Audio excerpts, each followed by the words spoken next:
Hi there, this is Kevin with RogueDeckBuilder.com. You're switching up a little bit. I'm going to actually try to do a little bit of a Dota 2 recording and commentary, I guess. Again, this isn't... I have to learn how to record Dota videos because this is terrible.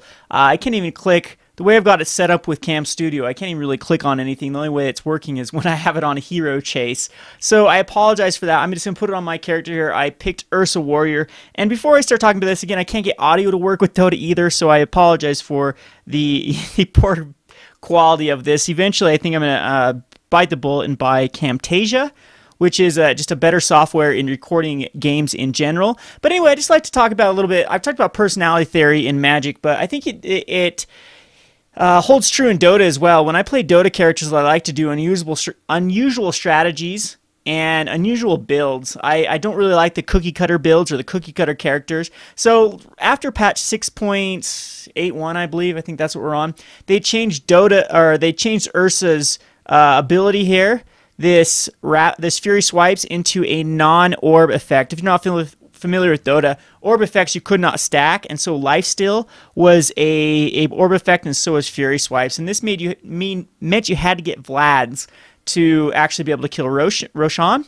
Now this little build has existed for a while. I mean, you've been able to kill Roshan before the buzzer, before this patch, but it just makes it easier. What we did with this lineup was we picked Skeleton King, we picked Viper, we picked Ursa, we picked Tree and Venge, and so you can get Venge Aura right off the bat to actually increase the damage. I think he went with Stun though. I'm not sure exactly what build he did. I'm gonna take Fury Swipes here, and the Treant Protector is going to pick Living Armor. Now, ideally, what you want is Corrosive Skin on Viper. I don't think he picked it though, because this really slows down Roshan's ability to his attack speed goes down by 10, his move speed goes down by 10, and I believe.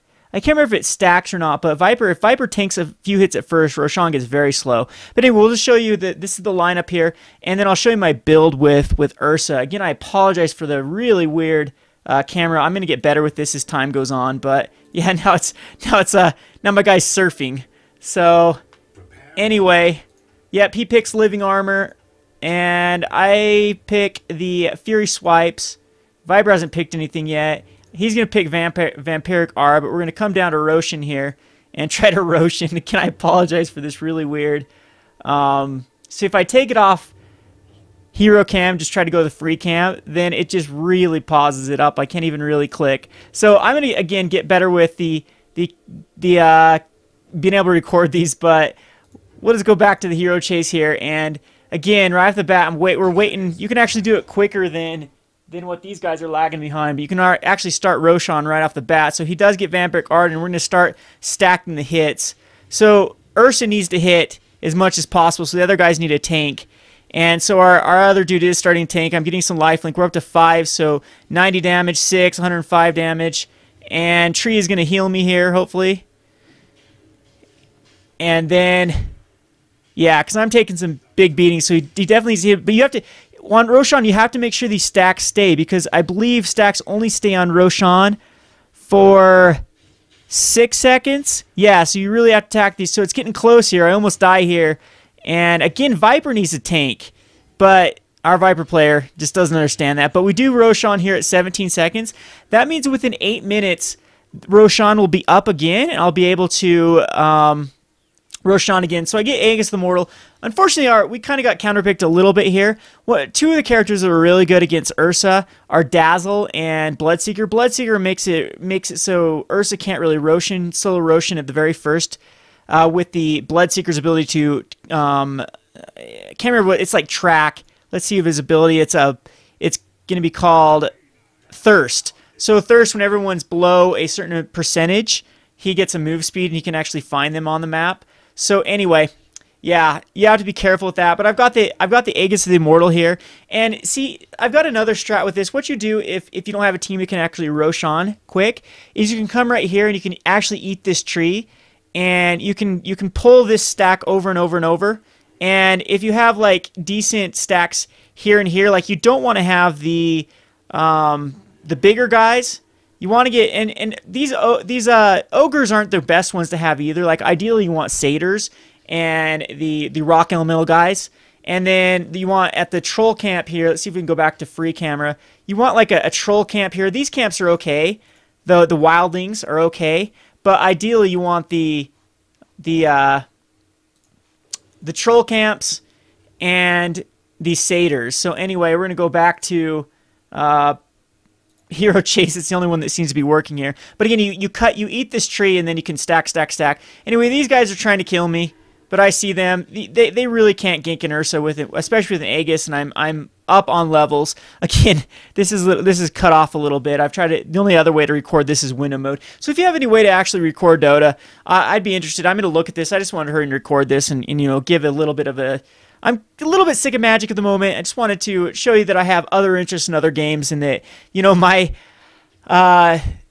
style of play on other games is a little bit unconventional as well. So anyway, what you do is you just ignore your team for a while. You're going to jungle here until, again, I'll probably jungle until I get, my build is, I actually get the Mask of Madness.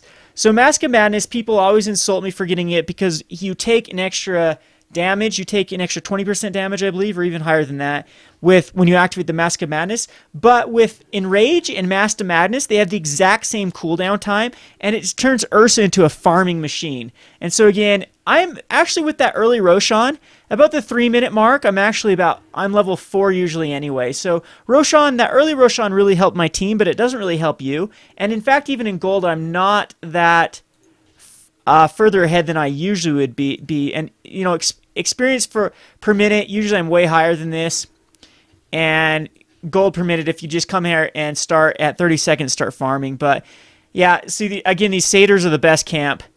Gold, I'm way far ahead of everyone though. So what I'm going to do pretty soon here is get a mask, a lifesteal mask, and we're going to try to get Roshan as soon as 8 minutes. We're gonna check Roshan between 8 and 10 minutes. 8 and 11 minutes he respawns. So again, I have to be careful with my life total because they can see me now, and I'm sure they're gonna start trying to harass me. But I have this Aegis the Immortal, and if they really want to come try to attack me with Aegis, I'll revive and hopefully be able to chase him down. But again, Ursa's really weak at the first. He needs move speed, he needs attack speed, he needs these. But I mean, I've seen other people go other builds where they start to gank with Ursa, and I've actually seen Ursa's lane pretty easily because with Fury Swipes you can really control a lane.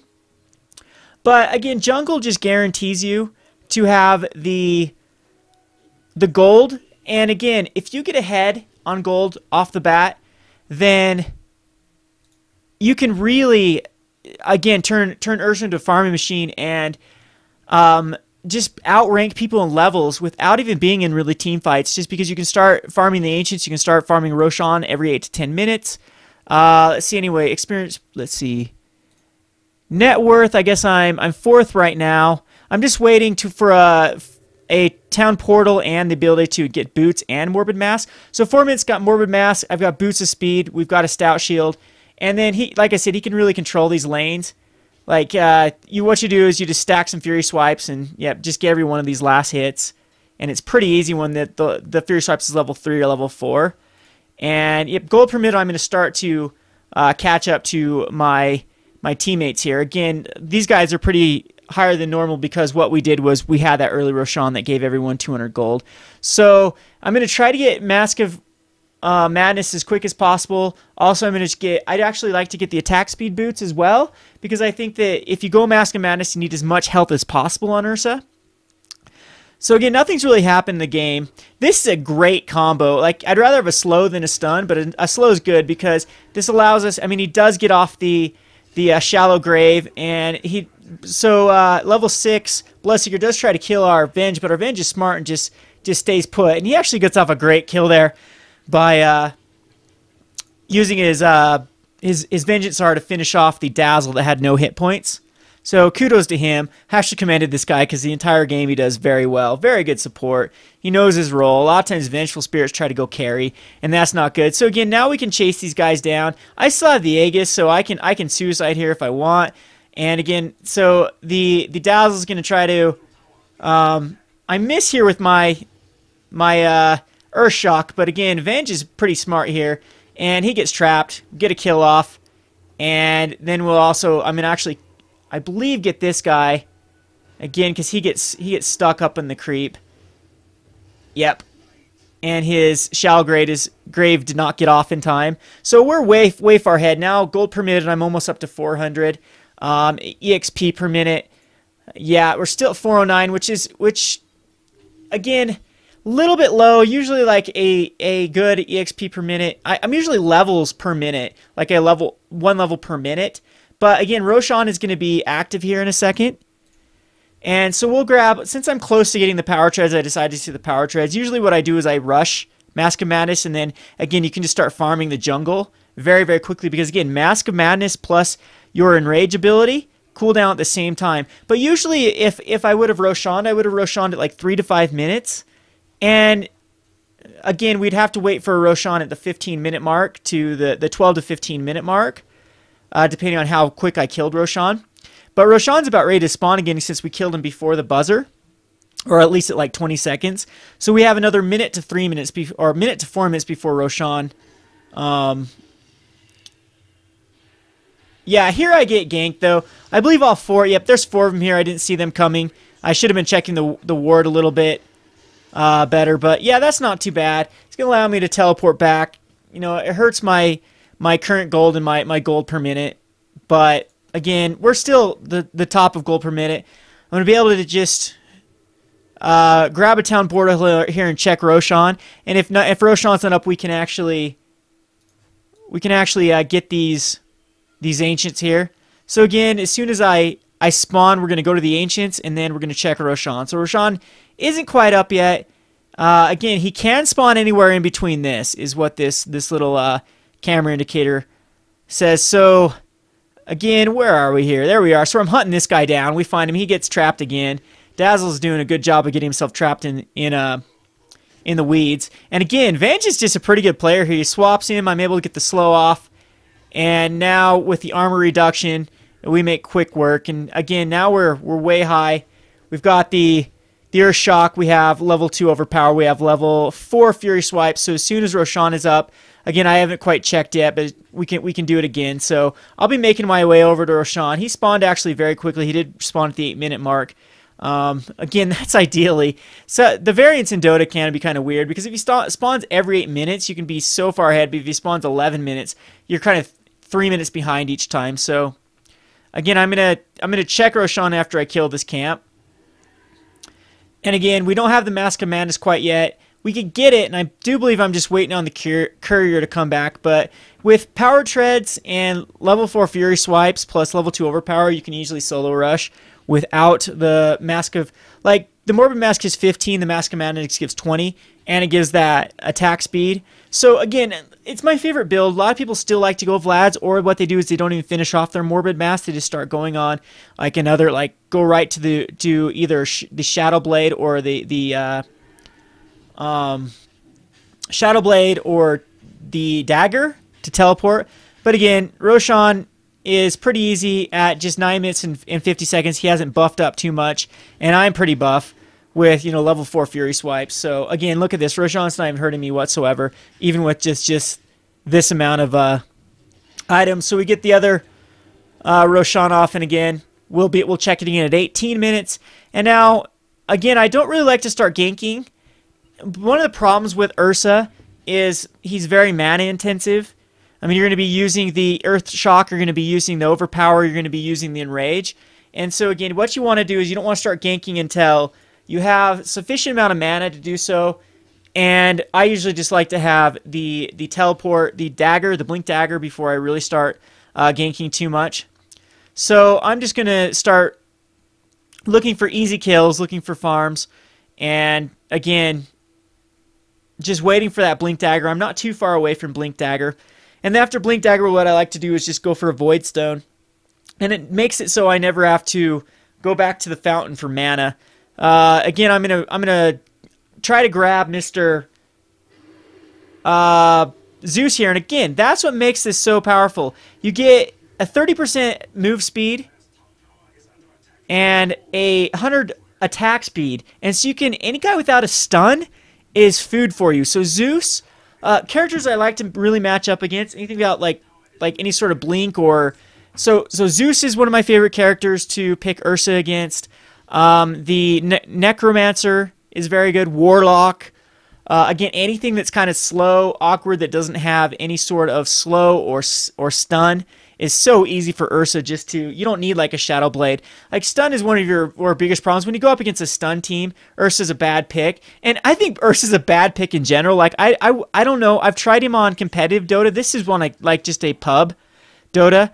And he's just very terrible when the teams are actually organized. Like, I've been so far ahead with Ursa and still unable to carry because any sort of stun just locks you down and whatnot. So I actually think Ursa is one of the more useless characters in Dota. But he's still my favorite character because, again, you can just get so far ahead. Like, 12-minute mark, and, yeah, my Ursa is pretty high level already. So, anyway...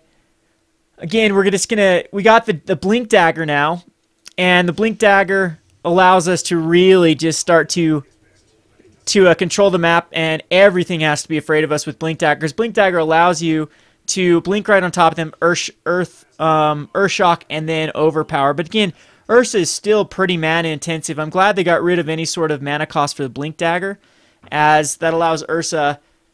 not to have to... I can't remember what it used to be to actually activate the Blink Dagger, but it was quite annoying not to have mana and not to be able to, have to use mana to blink, mana to Earthshock, mana to Overpower, and whatnot. And the good thing about Ursa, too, is the Enrage does not cost as mana either. So here, again, you blink right on top of them, and... Whoops. Geez, I'm a terrible cameraman. And again, he's really hard for them to deal with. The lifesteal is pretty good. I have an Aegis the Immortal. Again, he thinks he can get me. Slark does. But, I mean, Slark's pretty good against Ursa, too, because he starts to steal both his agility. Yeah, it just steals agility. It doesn't just steal... Because his primary attribute it steals, right? Oh, each attribute. Okay, so it does get the strength as well. But anyway, I think they're after me. Bloodseeker... Once Bloodseeker's up, he can see me again, so I decided to go hide in the weeds here. Again, I've got this Aegis as backup, and I'm just going to go back to hero perspective. We'll go back to the Ursa here. I'm going to maybe speed it up a little bit. See how we even speed up. Again, I am a noob when it comes to commentating, so we'll go to 2-speed here. Again, he's going to keep trying to gank me, but yeah, it's just really hard to gank, with especially Avenge. And they do take my Aegis here, but yeah, my team is so far ahead with the gold I've given them from Roshan. I'm so far ahead in levels. Like hero level I'm 14, the next highest is the Avenge that's just been following me around. And then experience per minute, yeah, like 783. I've got this up to 900 before. Again, it's depending on the game. Like sometimes I'm able just to, like, our opponents are pretty far behind too, but if they've been ganking my allies and then I gank them, I've got this up to 900 plus on EXP per minute. And again, you can...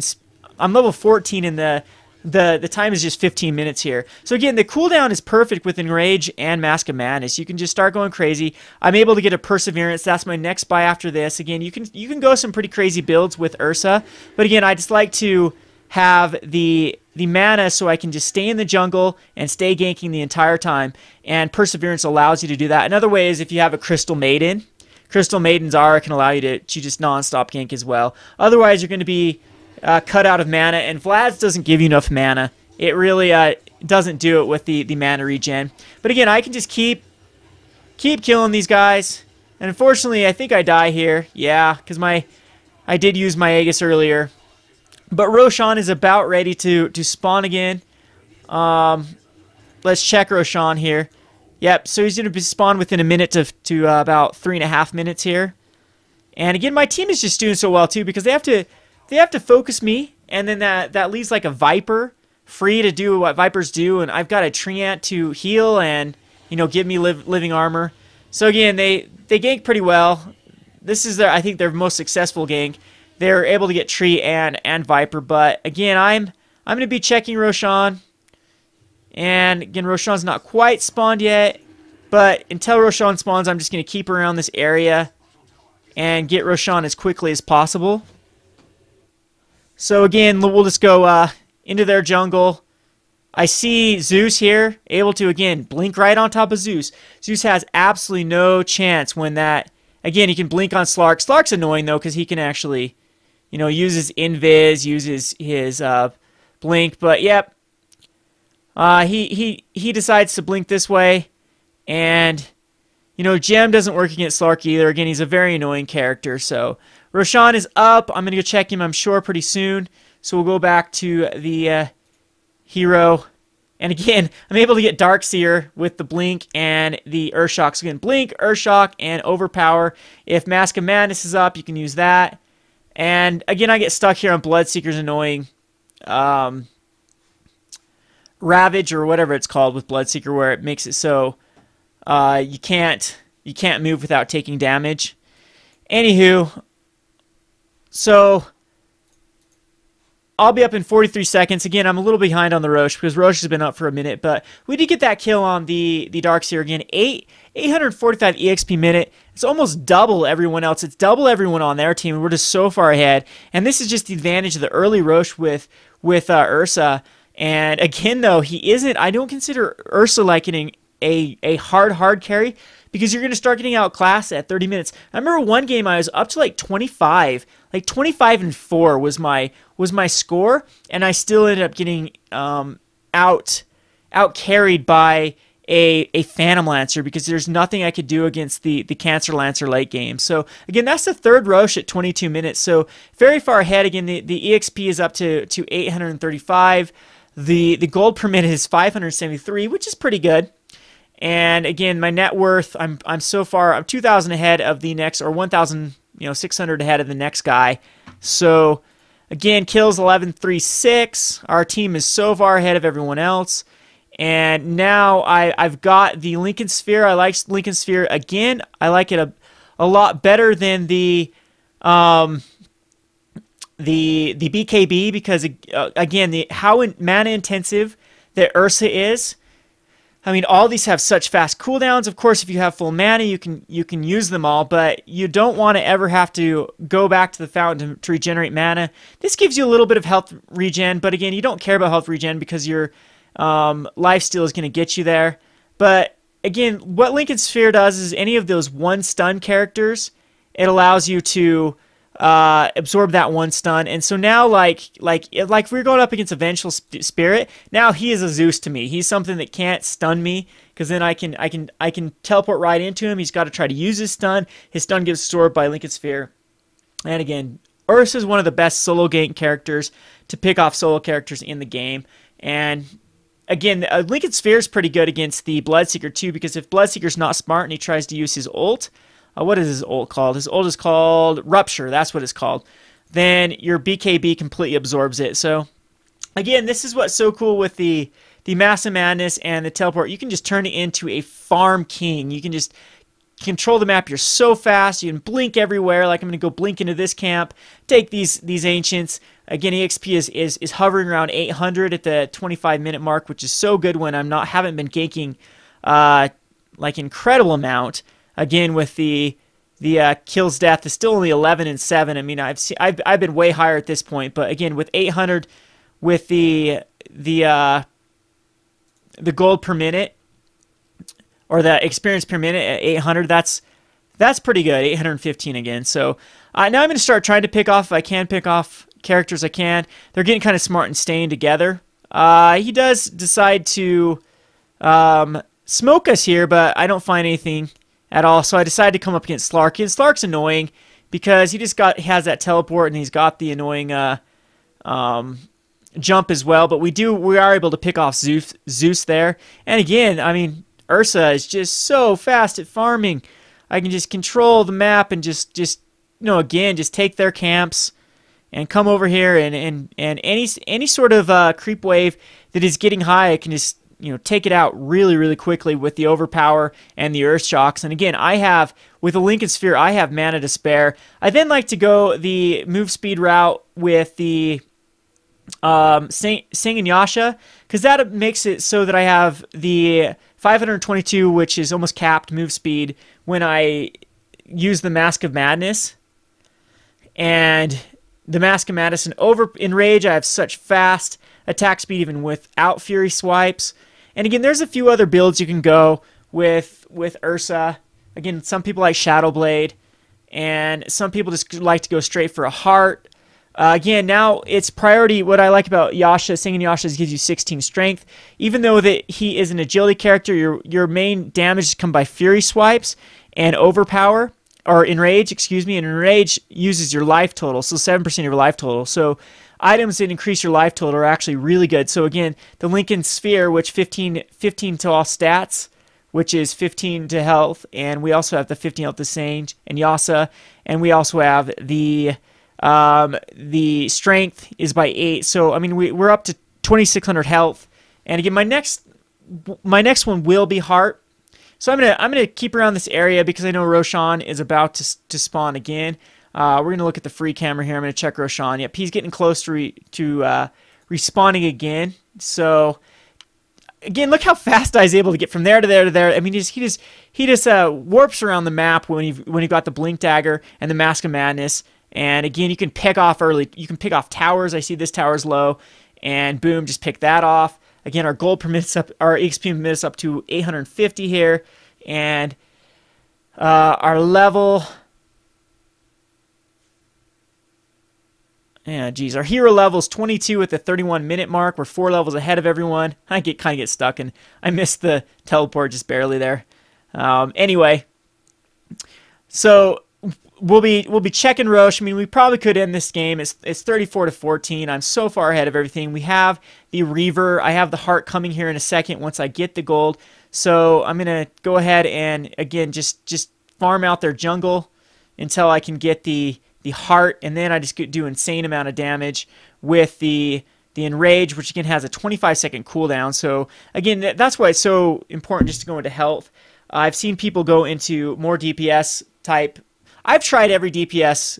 Now that the orb is not on Fury Swipes, I've tried the one that the mana drains and slow. That's a really fun item to go. I can't think of the name right now, but I've gone Sheep Stick. I've gone a lot, but I figured this is the best build. This is the build I've had the most success with. Of course, I've had more flashier builds, but this one gives you everything you need. It gives you you've got so much life. You've got the ability to absorb one stun or one ability from an opponent. You have move speed with Yasha and Sage. You've got a way to actually slow down your opponent, and that's going to trigger with Fury Swipes.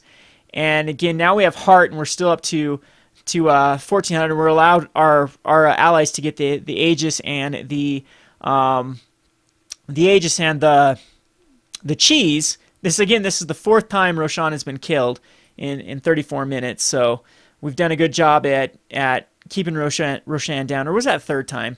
I can't remember. Anyway, so I can easily end the game now. They have to focus me so much with 4,000 health and life steal and regenerate. At this time, usually what I do is if I have any excess gold, is I sell the Mask of Madness and do get Vlad's. Or actually at this point, I could actually get the Satanic, because that'll give me more health. Usually that's either Vlad's or Satanic, either one, because Mask of Madness, the take an extra 30% really sucks in these team fights late game. So, and then you start to have such high attack speed and move speed as it is that you really don't need it. But again, I just really like how these cooldowns are so synchronized with the Mask of Madness and the Rage. I mean, it just makes it look like Mask of Madness was meant for Ursa with the synchronizing. So, I've got these hotkeys. So what I do is I click them both at the same time, and it's so awesome. So again, when Enrage is up, I have like an extra 200, 300 damage with the heart, and you can just tank these towers all day long. So 261 with the Ravage, so I'm doing so much damage. Of course, you could go into like the double strike, or in a magic mode, the critical strike of items as well, but I think it's just unnecessary with Ursa. And again, game's pretty much over. EXP, I'm up to maximum level here, and I mean my EXP minute was probably approaching 900 before I hit max level, and anyway, and that's pretty much game. So I hope you enjoyed this commentary. Maybe I'll do some more Dota videos in the future. It's not going to be a huge thing. I just wanted to switch things up. I wanted to show you that I'm unconventional in other type of games as well. Dota is one of the games that I've really liked playing over over the years. I mean, I played Dota when it was still in Warcraft 3. I was a huge StarCraft player before I was a Magic player. It's kind of funny because, like, I've talked about this before, that, you know, quote unquote professional gaming hasn't been, when I switched over to Magic, it wasn't anything new to me. A lot of people, like I've talked about, my friends get very nervous when we go to Grand Prix, or they, you know, have to go on a face a pro or something like that. But coming from a StarCraft background, when I was pretty decent in StarCraft, like I wasn't, when I was really young, when I was in high school, and I was playing StarCraft, one of my goals was to become a professional StarCraft player, and I practiced and practiced and practiced, and I wanted to move to Korea, because at the time the only way you could be a professional gamer was to move to Korea and whatnot. But I kind of gave up on that whole fantasy of becoming a StarCraft. I just wasn't good enough. And same with Dota. I'm not good enough to actually become pro or anywhere near pro. Like, you know, my rating's not even that great in competitive Dota. And again, with my unconventional strategies, and I could hardly ever stick. Like, I'm probably done with Ursa now. I'll go on to another character now that I've quote unquote mastered Ursa. So that's kind of the same thing I do with Magic the Gathering. I get good with the deck, and you think I'd stick with it? Nope, I get bored with it and have to move to another deck. But anywho, so, you know, I flirted with professional gaming, and then I switched over to professional poker. And again, like, Magic is nothing after you've sat at like a $25,000 poker table. And again, one of the things that made poker so unhealthy for me is I had a job at the time I was making about $140 to $200 a day as a courier. And I didn't want to go to work. I mean, that was good money for a 20-year-old. Or 20, 21. I think it's 21 when I was a courier, and that was $140 to $220 a day was awesome for a college student. And you could buy anything you wanted. You could buy all the booze in the world. So anyway, I got into poker, and it was so hard for me to go to work when my blinds at my poker match were like 25-50. And so I was blinding in a few hands more than I made the entire day. And poker is just an insane swinging game as well. I do not recommend it to anyone. Stick with Magic. It's a lot safer, especially if you're like me and don't have very good impulse control. And I was pretty good, and I probably could have made a living on poker if I would have just stayed within my means. But the problem with me is, like, I couldn't justify staying at the low tables when when there was a higher table. And a good rule of thumb in poker is to have 100 times what you're going. So if you're at like $1,000 table, you better have $100,000 in a backup plan, and just to beat out the variance. And if I had $10,000, I was on the $10,000 table. You could find me there for sure. And it was very, very, like, I was setting myself up for failure. So I'm glad I'm into Magic now. But again, what I'm trying to say is I've got this professional background in games, and so moving over to Magic was the stress wasn't very, the stakes weren't very high for me and whatnot. So I'm hoping that I can actually keep improving on Magic the Gathering, but it's good to switch it up with other games, and so you don't get burnout. See, what was happening with me is I did get burnout. So now Dota's giving me a little bit of a relief from Magic. And now with Standard, I talked about how I think Standard's a bit stale, and I appreciate all of your comments on the Standard. If you're still into this video, if any of the Magic players haven't lost all their focus, but I do appreciate all the comments on Standard. I hope I didn't come off as too whiny. I know I did get some comments saying that that I was complaining and whining. That wasn't the purpose of the video. The purpose is just to explain what I like about Magic and why I'm not finding Standard the most fun of a format. And all the people are saying the Innistrad returner at Innistrad just had Thragtusk.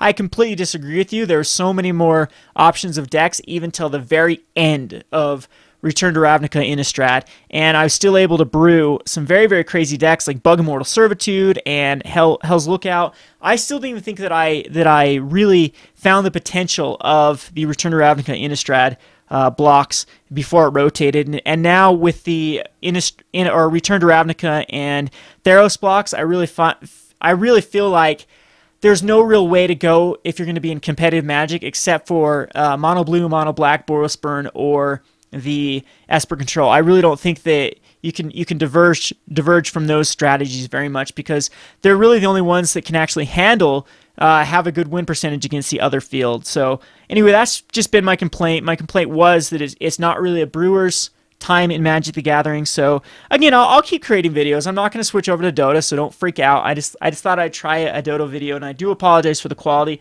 I know there's 1,000 better Dota commentators than me, but I just wanted to try my my video recording skills that are probably pretty terrible here, and showing you my Ursa build, because I was so excited when I actually got off the 20-second Rosh and then the 8-minute Rosh and whatnot. So yep, I'm the same way in other games as I am in Magic. But I hope you enjoyed this video. Let me know in the comments. Maybe I'll try some other games. I'd like to know what games you guys like to play. And if you do like to play Dota, again, my name is PotentiallyKevin. I'll have to tell you why I chose that name. Again, it's just I always used to like the phrase unlocking your potential, and so the whole term PotentiallyKevin is, I have the potential to become a greater person. So that's the name there. So anyway, Kevin with RogueDeckBuilder.com. Thanks for watching.